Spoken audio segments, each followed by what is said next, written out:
gente. Ah, oi. Eu sou a Marcela Moraes. Vou me apresentar um pouquinho. Eu sou designer de serviços e cofundadora do Estúdio Maparé, que vocês estão vendo aqui. A gente trabalha com estratégia e design de serviços para inovação para empresas locais. Aí eu preciso que alguém passe o slide. Tá, então a gente... Nossa, tá muito alto, gente. Não estou gostando desse negócio. A gente vai falar das... cadê as mulheres na tecnologia? Por que eu estou para falar aqui hoje? Eu sou designer de serviços, mas eu adoro trabalhar com impacto positivo e com ativismo. Isso é um tema que me mobiliza bastante. E eu achei que seria muito legal trazer esse tema para a Campus Party. Há 2 ou 3 semanas a gente teve o Encontro Nacional de Mulheres na Tecnologia, que foi em Goiânia. E foi muito interessante esse encontro, porque ele não fica limitado a discutir questões sobre feminismo, empoderamento e equidade de gênero, e também nem só questões técnicas. É tipo um monte de mulher foda junto, mostrando tudo que faz na tecnologia e ao mesmo tempo discutindo quais são essas dificuldades que acontecem, quais são as barreiras e como é que a gente tem superado isso. E eu achei que seria legal trazer um pouco do que a gente discutiu lá para cá hoje. Então, bom, para começar, a gente tem... Peraí, que tem 30 cabelos. Para começar, a gente tem muitas informações sobre as diferenças de gênero na tecnologia. E é importante a gente falar isso, porque é muito comum quando a gente bate nesse tema, a galera fica falando que é só mimimi, que está só reclamando e tudo. E aí, cara, o que não falta é dado para embasar esse tipo de informação. Então vamos lá. Começando pelas empresas, que a gente acha que são as moderninhas. Nossa, essa galera está fazendo diferente no futuro, é isso que a gente quer. A gente tem esses dados maravilhosos de ocupação por mulheres nas vagas dessas empresas. E esses dados são de 2016, ano passado. Eles não são dados desatualizados. Então, assim, na Apple, a gente tinha um contingente de 32%. E isso vai diminuindo. Na SpaceX, por exemplo, que a do Elon Musk tem 14% de mulheres trabalhando lá. Isso é, tipo, um dado muito absurdo, sabe? Pode passar. Tem esse infográfico também bem legal, que mostra... Nossa, super não dá para ler, né? Mas eu vou ler aqui e aponto para vocês, porque tem pixels para todo lado aqui. Mas aqui a resolução tá boa, eu juro. Essa primeira coluna é dizendo, tipo, a ocupação geral. A segunda coluna é em tecnologia. E a terceira coluna é em cargos de liderança. E aqui a gente está falando das empresas Google, Apple, Facebook, Microsoft, Intel, Cisco, Twitter e Amazon. São as maiores empresas, assim. E lá pelo gráfico dá para vocês verem qual é a ocupação feminina dentro dessas empresas. Então, tipo, esse é um problema tão grave que nem as empresas que se propõem a ser mais inovadoras e disruptivas têm isso resolvido ainda. Já trazendo um pouco para o Brasil, a gente tem uma pesquisa de 2016 do PNAD que 20% dos profissionais de TI no Brasil são mulheres, só 20%. E o que é meio doido, que a gente esperaria que fosse o contrário, nos Estados Unidos isso cai para 15%. A gente também só tem 15% das vagas de cursos relacionados à TI com meninos estudando nessas universidades. E aí eu já vou pular logo para o último ponto, que é algo mais chocante, que 80% dessas meninas desistem no primeiro ano de faculdade. E aí tem o mais comum, o ponto mais comum que a gente mais fala, que é a diferença de salário. As mulheres no mercado de trabalho de tecnologia recebem 34% menos que os homens. E se for para cargos gerenciais, ou seja, elas estão subindo na carreira, estão se tornando mais poderosas, mais proeminentes, essa diferença vai para 65%. É uma diferença absurda. Se ele continuar fazendo... Eu vou parar quando ele fizer, só para não ficar estranho. Pode passar. E aí tem um cenário que eu acho que é legal trazer. Eu não sinto que acho que é legal a gente abrir essa discussão, de que o caso das mulheres negras é ainda pior. Elas recebem 40% menos salário do que os homens brancos. E na USP, por exemplo, que tem 121 anos de história, faculdade de engenharia, a gente tem 7 mulheres negras na faculdade de engenharia da USP. É surreal esse dado, né? O CNPq também fez um ranking das mulheres pioneiras, e aí não tem nenhuma mulher negra nesse ranking. E, cara, a gente tem pessoas fazendo isso, a gente tem mulheres trabalhando, ralando pra caramba. E aí o que eu quero trazer hoje é como é que isso se deu e quais são as soluções, porque não adianta a gente falar só de problema. É muito legal a gente ver como é que as pessoas estão começando a resolver essas questões. Pode passar. Bom, então, historicamente falando, era uma vez, lá no passado, pode passar, as mulheres, na verdade, eram maioria na informática, assim, no conceito de informática. Elas dominavam a matemática, elas estudavam muito matemática, só que, em geral, elas iam para a parte de ensino, elas iam ser professoras. E com a Segunda Guerra Mundial, teve bem menos homem no mercado de trabalho, porque foi todo mundo para a guerra, todo mundo morreu, aquele caos que a gente sabe. E as mulheres elas acabaram avançando nesses cargos de tecnologia e no mercado de trabalho mais distinto do que o que era visto como carreira para a mulher, por exemplo, o ensino, a educação. E foi nesse momento em que as mulheres começaram a trabalhar com a parte de software. Foi muito natural que da matemática elas fossem para o software. Nesse momento, os homens eles estavam muito mais focados na parte de hardware, de ver como é que fazia a mecânica da coisa, como é que você montava, de fato, as estruturas dos computadores. Pode passar. E aí, o computador, nessa época... Pode passar. Isso. O computador, nessa época, na verdade, era realmente trabalho de mulher. Isso que era visto, assim. Deu ruim ali, parece. Querem ajuda, hein? Vocês querem ajuda? Calma, vai rolar. Saiu do modo apresentação, tem um playzinho em cima do Keynote.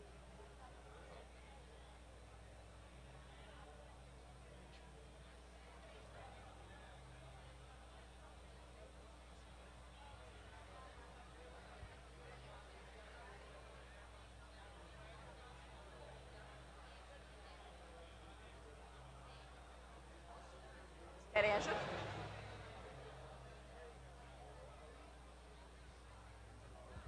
Oi? Legal, tá, beleza. Oi. Então, voltou? Foi. Nesse momento, realmente, o computador era visto como trabalho de mulher. E é muito importante a gente olhar isso, porque a gente fica pensando, tem muita gente que vai argumentar que não tem mulher na tecnologia porque talvez não tenha capacidade, não tenha o mesmo pensamento matemático ou alguma coisa assim, e não tem isso. A gente tem história e dados para comprovar de que isso é falso. Tá dando para ouvir direito? Tá, beleza. Pode passar. Bom, o que aconteceu? Como é que foi a virada do jogo da gente ter um monte de mulheres e a gente ter lá mulheres que criaram as primeiras que estavam realmente no pioneirismo desse trabalho. E, de repente, a gente tem um mercado que as mulheres oprimidas.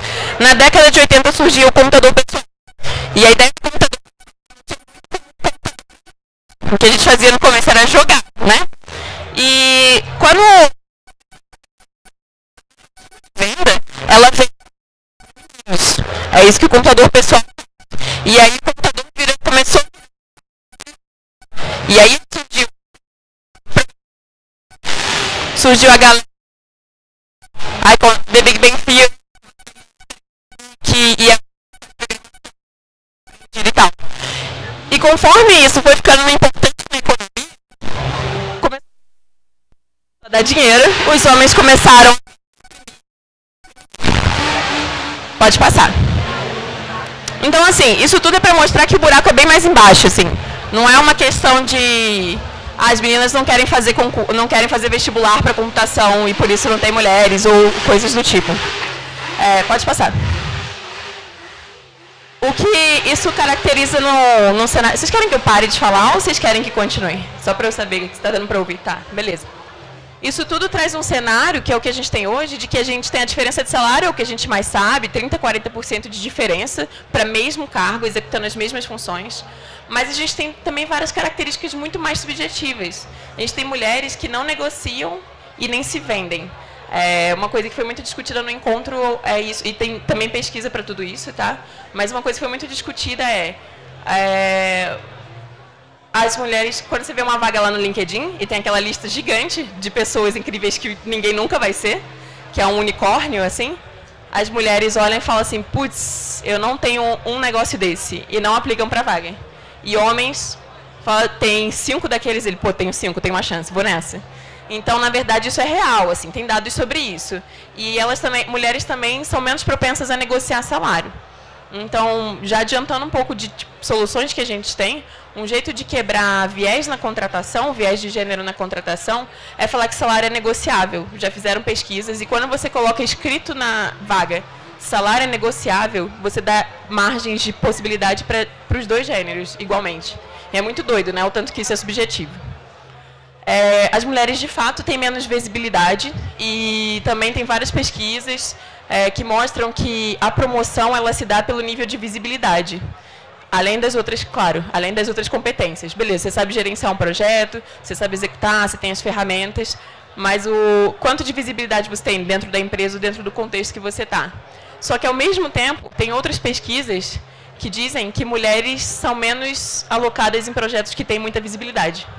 Ou seja, ninguém coloca essas mulheres nesses projetos, elas não recebem visibilidade, logo elas não são promovidas e não crescem profissionalmente. Então, é todo um contexto muito que vai te dizendo o tempo todo que aquilo ali não é para você e que não é para você estar ali. Então, com a falta de perspectiva de crescimento, na verdade, as mulheres acabam abandonando essas carreiras. Em 10 anos, mais de 50% das mulheres abandonam a carreira, frente a menos de 20% que homens. Assim. Então, é um contexto bem cruel, na real. Pode passar. Na prática, o que isso significa no dia a dia? Todos esses termos em inglês maravilhosos, que a gente queria muito que tivessem traduções tão boas para o português, mas enquanto não tem, a gente vai explicando. A gente tem um monte de práticas dentro das empresas que acabam oprimindo essas mulheres e fazendo com que elas não se sintam tão confortáveis para atuar, que não consigam a mesma visibilidade, não consigam a mesma proeminência, não consigam o mesmo sucesso. Um deles é o appropriating, que é um homem pegar... Assim, eu falei, estamos numa reunião aqui, todos juntos e tal, aí eu vou e dou uma ideia, aí continua a discussão, ninguém ouviu, aí vem um cara e fala a mesma coisa que eu e a galera, nossa, cara, você teve uma ideia legal. Isso acontece muito, muito. Isso é um fator muito forte. Mansplaining é triste pra caramba, e é o mais frequente, que é um homem... os homens tenderem a tratarem a gente como se a gente não soubesse das coisas. Então, eles vêm explicar coisas óbvias pra gente, coisas que a gente sabe. Só para vocês verem como isso é real e não é coisa de ficção, livro e tal, eu organizei o Startup Weekend Women, eu vou falar um pouco depois dele, mas eu tive relatos dos grupos que tinha homem dentro do grupo, era o women, então o foco era mulheres, as equipes eram majoritariamente femininas, e tinha homem falando explicando como funcionava uma tomada para mulheres, programadoras, tipo... Ou então explicando qual era a proposta de do evento. Só que o evento era para mulheres. Como é que elas não sabem? Elas estão lá por aquele motivo, sabe? Então, isso é uma coisa que a gente vive muito. Inclusive, uma tática que eu gosto muito de usar hoje em dia é de me fazer de mais burra ainda, porque é divertido, assim. Você vê que o cara compra e continua. E aí você, cara, é incrível. Tipo, realmente. A outra é o mentorrupting, que é topzera dessa lista, é a que mais acontece. Você está explicando uma coisa, você está facilitando, vem um homem complementar ou corrigir ou duvidar do que você falou. Isso aí é, assim, 10 de 10. Já aconteceu facilitando evento, tipo, estou aqui, vem um coleguinha aqui do lado, pega o microfone e acha que tem que complementar, ainda por cima falar besteira. Ainda é incrível isso. Mas mesmo que não falasse, né? Não é o momento. E, por fim, o gaslighting. Quando a gente fala do gaslighting, o gaslighting é você fazer a mulher entender que é sobre um filme chamado Gaslight, em que eles tentavam convencer que a mulher era louca para roubar a herança dela. O marido tentava fazer isso. E na prática, assim, parece muito doido e muito distante, mas na prática isso é muito assim, fulana, você está muito emotiva em relação a isso. Você calma, você está sendo meio... Olha, sério, inclusive, um caso real. Gerenciando projeto, estava dando merda, as pessoas estavam, desculpa o palavrão, as pessoas estavam falando besteira, e aí quando eu falei, olha gente, tá errado, não vai rolar isso aqui, a gente precisa entregar no prazo, vamos rever esse cronograma, isso aqui, cara, você está na TPM? Isso é gaslighting, é tipo, desmerecer o que você está falando por uma condição emocional. E eu acho interessante todos esses fatores é que homens também têm condições emocionais. Eles também expressam, também vivem, também têm filhos, também têm famílias, e tudo isso recai sobre a mulher. Então, são coisas para a gente estar muito atento. Por que é importante falar desses conceitos? Porque a gente começa a sacar quando eles estão acontecendo. E antes da gente conhecer, a gente realmente não vê tanto, é muito subjetivo. Pode passar, por favor. Bom, tudo isso é mais óbvio, e aí eu que já sou ativista pra caramba, tenho super contato, mas esse aqui foi um caso que eu fiquei sabendo no início do ano e que eu fiquei chocada porque eu ainda não tinha sacado esse nível de machismo, assim, de realmente permeando as relações de trabalho. O que aconteceu, né? Alguém viu esse caso aqui do cara que trocou de e-mail? Levanta a mão aí, só para eu ver o quanto eu explico. Tá, vou explicar do zero. Esse caso aqui foi o seguinte: esse cara e essa mulher trabalhavam na mesma empresa, atendendo vários clientes externos. E eles tinham que fechar as coisas com esses clientes, fechar os negócios, enfim, tocar os projetos. E aí o que acontecia era que o chefe deles sempre não promovia ela, promoveu o cara, porque ela não era tão produtiva quanto ele. Ele dizia isso, que ela não era tão produtiva quanto ele. E assim, só para dar uma zerada aqui na percepção de vocês, quem contou esse caso foi o cara, e contando a percepção dele. A percepção dele, o que ele falou? Cara, eu realmente achava que eu era mais experiente que ela, que eu tinha mais prática e que por isso eu tinha mais eficiência nos processos, eu conseguia resolver melhor com os clientes, lidar melhor com os clientes, e ela não tinha tanta prática assim. Ele acreditava nisso e ele falou isso com muita sinceridade. Até que um dia eles começaram a responder um cliente no mesmo e-mail, e ele está respondendo, e de repente ele começou a enfrentar muita resistência do cliente. Ele falava, e o cara, não, mas tem certeza? Não, mas é isso mesmo. E, cara, aquela semana inteira, ele passou sofrendo muita resistência e não entendia, ele não conseguia resolver nada, tudo demorava demais, o cara pedia para ver 2, 3 vezes. E quando eles foram ver, na verdade, o que tinha acontecido é que, como eles usavam a mesma conta de e-mail, sem querer tinha trocado as assinaturas. E ele estava respondendo como se fosse ela. E aí ele entendeu que, na verdade, ela enfrentava tão mais resistência no dia a dia com os clientes. Não era dentro do trabalho, não era tipo assim, você é mulher, não era explícito, tipo, você é mulher, logo você é menos produtiva. Não, ela realmente era menos produtiva porque ela enfrentava muita resistência dos clientes que duvidavam dela o tempo todo, ela tinha que se provar o tempo todo. E, na verdade, quem está contando essa história foi ele. Esse caso super viralizou, isso é o tweet dele traduzido. É que tá dando para ler daí? É que aqui para mim tá um monte de pixel. Mas aqui é o tweet dele traduzido, e ele começou a contar a história no Twitter e isso viralizou. E esse caso foi muito emblemático. E, para mim, assim, foi um choque, porque eu comecei a rever várias coisas da minha vida profissional. Isso aqui, assim, cara, que não acredito, assim, na verdade, é muito pior. Então, assim, até quando você está dentro de uma empresa, que você tem um salário igual, ou que você tem um salário compatível com a sua experiência e tudo, você vive isso de repente, o homem, que está no mesmo cargo que você, recebe oportunidades diferentes. Porque ele recebe oportunidades diferentes, aprende mais, está em contato com mais clientes, ganha mais experiência. E daqui a pouco você tem uma diferença que você realmente não tem como recuperar. Entendeu? Então, eu estou falando disso entre gênero, mas isso vale para qualquer tipo de diversidade, sabe? E isso só vai piorando quanto menor é a minoria, quanto menos representado é um determinado grupo, né? Então, é uma coisa muito grave e realmente muito tensa de se resolver. Pode passar, por favor. E aí, cara, beleza, falamos de vários problemas, é dramático, é sofrido, é um problema muito estrutural que a gente precisa combater em várias frentes. Tem muita gente que fica assim, não adianta querer mais mulheres CEOs, tem que ter mais meninas na escola, não sei o quê. Gente, tem que ter de tudo, em todas as frentes. Assim, na frente, se vocês quiserem atuar para fazer alguma coisa em relação a isso, façam, porque é necessário, porque você tem que combater o problema de várias formas diferentes. Pode passar, por favor. Bom, algumas coisas mais básicas que a gente vê mais a galera equiparar salários, que é um ótimo começo, e é uma coisa muito tangível, né? Tá lá na folha de pagamento.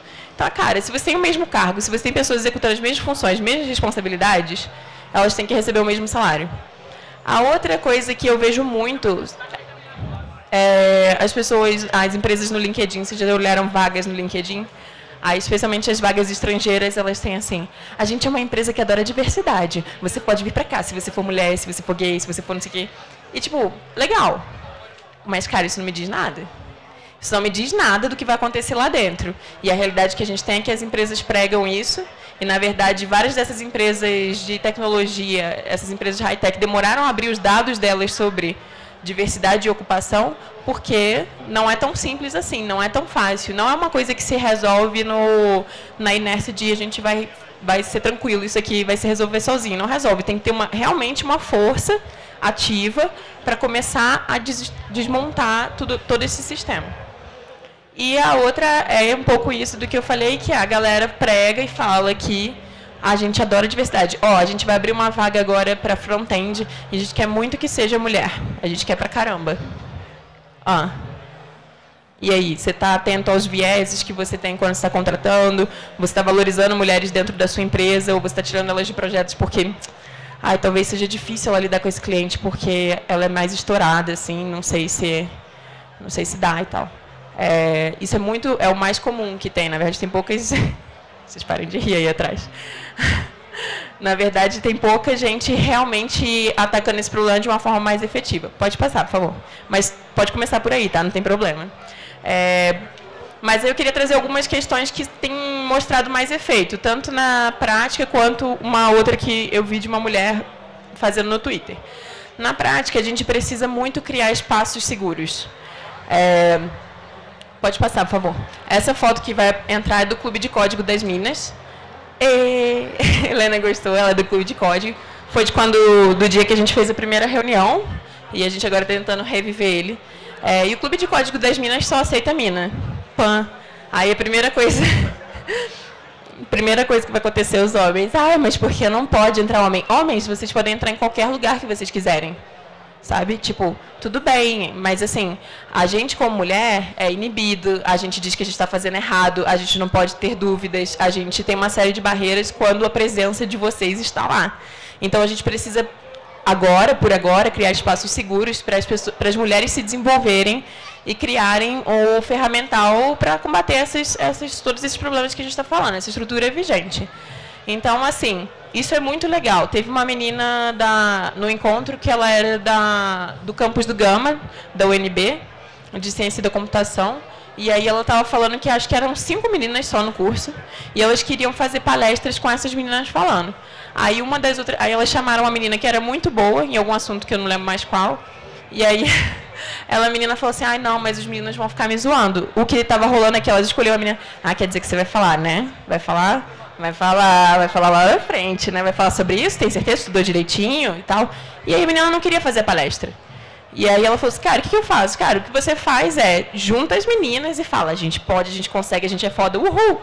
Parece besta, mas com o tempo, é isso que vai gerar diferença, é isso que vai criar confiança, é isso que vai te dar uma rede de apoio para você começar a dar esses primeiros passos para representatividade, para visibilidade e tudo isso que a gente está falando que é importante. Então, criar espaços seguros é fundamental, assim. O outro ponto que eu acho que é bem importante, isso aqui eu estou falando de algumas coisas práticas, pode passar, que eu acho que é bem importante, é dar espaço para novas referências. Porque a gente tem muitos homens fazendo as coisas, a gente conhece quem? Homens que fazem as coisas. Logo, quando a gente vai chamar para outras coisas, a gente pensa em quem? Homens. Parece besta, mas isso é muito forte. E como as mulheres não são dadas cargos de visibilidade, projetos de visibilidade, a primeira pessoa que a gente lembra, vou fazer a programação da campus. Quem que eu vou chamar? O fulano. Ele é o primeiro. É tipo lembrar a marca, né? Então é a mesma coisa. Então, quando você começa a puxar mulheres mais ativamente para isso, você começa a criar esse espaço para que elas se tornem referências também. Não é uma questão de capacidade, não é uma questão de competência. Elas têm tanta competência quanto, elas só não têm a mesma visibilidade. E, honestamente, às vezes, falta experiência porque ninguém deu a chance de ter experiência. Então, assim, é tipo isso. Vou bater na tecla que a mulher era produtiva igual o cara do e-mail. Ela não era, só que ela não era porque tinha uma galera infernizando ela que não deixava ela concluir o trabalho. Então, assim, tem que estar muito atento a esses mecanismos. Pode passar. Um exemplo legal disso foi o Startup Weekend Women. Essa foi a foto do final. Foi muito legal. Teve muito mais homem do que a gente esperava. Mas, assim, quando a gente foi chamar o time de mentores, a gente, quando ia pensar em mentor, quem a gente vai chamar? Homem. Porque, não sei se vocês sabem, aqui em Brasília tem já um histórico de Startup Weekends, assim, pelo menos uma vez por ano. E aí, gente, geralmente são os mesmos mentores, o mesmo facilitador. Até o facilitador, o fulano sempre, uma das meninas, o fulano sempre faz. Vai ter que ser ele, porque ele que tem experiência de palco. Cara, foda-se, ele tem, desculpa, foda-se. Ele tem experiência de palco. Gente, sou essa pessoa. Ele tem experiência de palco porque ele sempre estava lá, porque alguém deu a oportunidade para ele. Se você não der a oportunidade para a mulher, ela não vai ter também. Então, é muito importante a gente fazer esse trabalho muito ativo. Pode passar o slide. De puxar mulheres. E, por último, a representatividade. Se eu não sei que... Por último, não, né? Tem muitos outros fatores, mas do que eu estou falando aqui. Se eu não sei o que outras mulheres... Se eu não sei que tem mulheres fazendo, eu não me identifico com aquilo e eu não penso que é uma possibilidade para mim. De novo, tudo que eu estou falando parece que eu estou tirando da minha cabeça, mas tudo isso tem dado de comportamento social, psicologia cognitiva, por aí vai. Então, se eu não vejo mulheres fazendo, outras mulheres fazendo, se eu não tenho a Marissa Mayer como CEO do Yahoo, eu não acho que um dia eu posso ser CEO. E aí, para isso, é muito importante que a gente realmente comece a valorizar os trabalhos de mulheres que já fizeram coisas incríveis, porque tem pra caramba. Daí, esse foi um projeto que eu fiz, que chama Wikimina. É um infográfico interativo, tá online, que mostra mulheres ao longo da história. O mundo foi construído por homens e mulheres. E a gente mostra mulheres ao longo da história em diversos campos. Porque a gente queria que qualquer mina chegasse lá e falasse assim, pô, ai, cara, eu queria muito trabalhar com britadeira, sei lá. Eu queria muito trabalhar. E, cara, tivesse uma referência lá. Um projeto muito inicial, a ideia é que ele seja alimentado, que ele seja open source, mas eu não sei se vão abrir, como é que ficou no fim das contas, mas é um projeto que busca isso, que a gente coloca cada vez mais mulheres lá e que a gente cria essa visibilidade e essa representatividade. Como é que a gente mostra para as pessoas que é possível que qualquer mulher faça qualquer coisa, mostrando quem já fez. Então, isso é muito importante também. Pode passar, por favor. E aí, por último, eu vou trazer o case dessa mulher, que é a Joan. Eu não sei se vocês viram, mas há pouco tempo o Twitter teve uma bomba, assim, do quanto eles eram machistas como empresa. Basicamente, eles estavam fazendo... Como é que chama aquelas reuniõezinhas de fim de ano? Assim, como é que chama? Confraternização da firma, sabe? No strip club. E aí, tipo... Sim, tava rolando. Entre outras coisas, tá? Isso não era só isso. Mas, assim, as atividades de lazer que eram valorizadas lá dentro eram atividades que os homens... Uhul! E aí eles perceberam que tinham toda uma cultura muito hostil. Quando esse negócio estourou, várias mulheres que trabalhavam lá começaram a falar. Então isso é importante também, gente. Falem sobre o que está acontecendo, exponham, joguem no ventilador a merda, assim, porque é necessário. As mulheres começaram a falar e viram que tinha um problema muito sério de cultura no Twitter, aquela empresa gigantesca de mulheres de representatividade feminina. E aí essa mulher, a Joy, ela é pesquisadora de gênero e ela também é fundadora desse instituto Work-Life Law, que trabalha com práticas boas para o ambiente de trabalho. E aí eles começaram a trabalhar no projeto para melhorar a equidade de gênero lá. O que é legal, que eu vou mostrar aqui do que ela está fazendo, é que ela traz uma abordagem enxuta. Tipo, ela pegou como é que funcionaria uma abordagem startup enxuta para cá, para empresas, para essas empresas, como é que a gente pode trazer a questão de gênero, mas dentro dessa pegada que essas empresas já estão acostumadas a trabalhar. E, enfim, eu vou mostrar um pouco do que ela falou. O que ela aponta? Que tem muito estudo falando, nossa, esse fenômeno acontece, hein? Essas mulheres realmente não sabem se vender. Beleza. E aí, como é que a gente começa a resolver? Por muito tempo se fez muito necessário mostrar que os fenômenos realmente aconteciam, que não era gaslighting da cabeça das mulheres. Mas agora que já tem muitos estudos comprovando isso, eles estão precisando fazer coisas que mostrem resultados eficientes. E aí um resultado... Pode passar o slide, por favor. E aí, um resultado, uma coisa que ela fala muito, é do viés de gênero, que são os vieses, eles são muito sutis, e aí que a gente precisa criar interruptores desses viés, assim, quebras para esses vieses. E que isso não precisa ser tipo, gente, vamos ter mais mulheres na empresa? Tem jeitos mais sutis de fazer isso. Um jeito é aquele que eu falei, colocar na vaga, salário negociável. Tipo, ninguém falou que tem que ser para mulher, ninguém falou nada, só falou salário negociável. Isso quebra um viés de gênero que um dos vieses de gênero que ela aponta. E aí ela fala assim, que tem esses 4 pontos, são 4 síndromes, assim, que as mulheres sofrem dentro das empresas. A primeira é prove de novo. Eu falei aqui para vocês, aí alguém vai pegar a palestra e vai falar assim, será que aquela menina inventou aqueles dados? Vou olhar lá de novo, vou pegar aquelas informações. Essa pesquisa aqui, não tenho certeza. Então a mulher tem que provar várias vezes o que ela está dizendo e o que ela está fazendo quando o homem não teria. É muito comum, por exemplo, na academia, as mulheres terem que ter, tipo assim, o dobro de trabalhos publicados que homens para ocuparem a mesma posição. Então, isso é o que? A mulher tendo que provar a competência dela, sendo que, cara, ela fez já muito mais do que o homem está na mesma posição que ela. A corda bamba é assim. A corda bamba é o pior.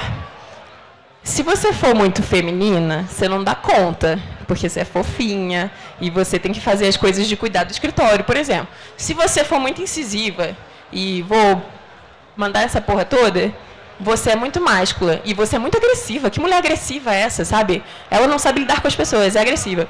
Quem sofre muito disso é a Marissa Mayer do Yahoo. Ninguém fica questionando tanto o CEO quanto ficam questionando ela, mas questionam muito. Aí dizem que ela não é muito... Ela é meio grosseira, não sei o quê. Então, isso é um histórico que a gente tem de que as mulheres têm que se encaixar nesse perfil. E aí, tipo, mais de metade das mulheres das pesquisas que elas fizeram mostravam que, tipo, cara, elas tinham que andar nessa corda bamba entre não posso ser feminina demais, não posso ser masculina demais. Cara, isso é exaustivo, assim, sabe? A outra é o muro da maternidade. Cara, você foi mãe, quando você volta para o trabalho, você só pega tarefas mais fáceis, você não pega projetos tão importantes, você não... Enfim, uma série de restrições que você simplesmente não consegue mais ir além, você tem que brigar por aquilo pelo resto da sua carreira, assim. O que é incrível, porque essas mães que têm filhos, esses filhos têm pais. E eu queria saber onde é que os pais estão e por que eles não estão sofrendo com o muro da paternidade. Assim, mas, enfim. E, por fim, o cabo de guerra. Algumas mulheres muito bem-sucedidas... Todo esse sistema cria uma rivalidade muito grande entre mulheres. Então, a mulher muito bem-sucedida, ela tenta se desviar disso para dizer, não, eu consegui. Outro exemplo, a Marissa Mayer é um ótimo exemplo disso. Ah, como é que a gente faz para trazer mais mulheres para a tecnologia? Mulheres e homens. Ela não relaciona a carreira dela com todas essas dificuldades, ela se distancia. Só que quando você se distancia, você não ajuda a abrir esse caminho para outras mulheres. Então, essa é outra questão difícil. Enfim, tem 4 etapas que ela fala que a gente precisa prestar muita atenção, que são as etapas que esses vieses atrapalham. A contratação, então, algumas questões como isso, salário a negociar, eles fazem testes de mandar currículos iguais e mulheres que são mães não são contratadas, mulheres e homens, as mulheres são muito menos chamadas e por aí vai. E tem uma diferença de classe social também. Na distribuição de tarefas, então, eu tenho 2 pessoas na minha equipe que fazem a mesma coisa, um homem e a mulher, e eu vou dar as tarefas mais difíceis e mais extenuantes para os homens e as tarefas mais fáceis para mulheres. E assim, cara, a competência é igual. Então, você, na verdade, nunca prova que você consegue fazer aquilo, você nunca se desenvolve, você não cria portfólio, visibilidade, etc. As avaliações de performance também costumam ter um viés muito forte, principalmente naquela pegada que eu falei, fulano é muito sensível, não dá para falar nada, ou então é muito agressiva, é aí onde se manifesta mais. E a promoção e compensação, que é o que eu falei desde o começo. Se você não tem visibilidade, a promoção é muito por visibilidade, muito. Ela, na verdade, a visibilidade, eles fizeram um estudo que tinha várias competências que eles avaliavam, mas a visibilidade se sobrepunha a todos eles. Então, assim, se você não tem visibilidade, esquece, né? Então, para você sempre pensar nesses 4 eixos, assim. Pode passar, por favor, galera. Enfim, e aí qual é o processo que ela propõe? Primeiro, avaliar se você tem algum desses problemas, se você tem um daqueles vieses, que é legal pegar e ver, será que isso está rolando, ter um tempo de observação.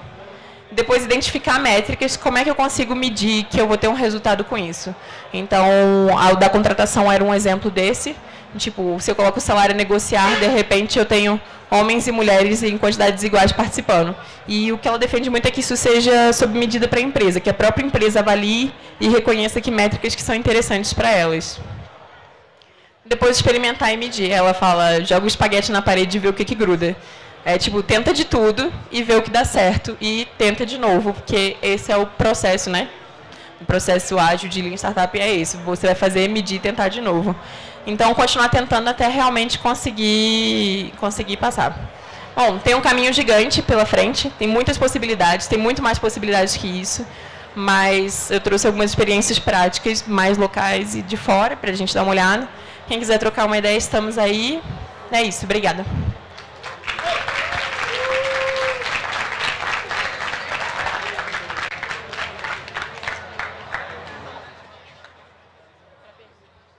Gente, não tem tempo para perguntas, então se alguém quiser... Passa o último slide, por favor. A gente tem um e-mail, se alguém quiser entrar em contato, chamar, bater um papo, desabafar, contar daquele assédio que sofreu, estamos aí. Tá bom? Obrigada.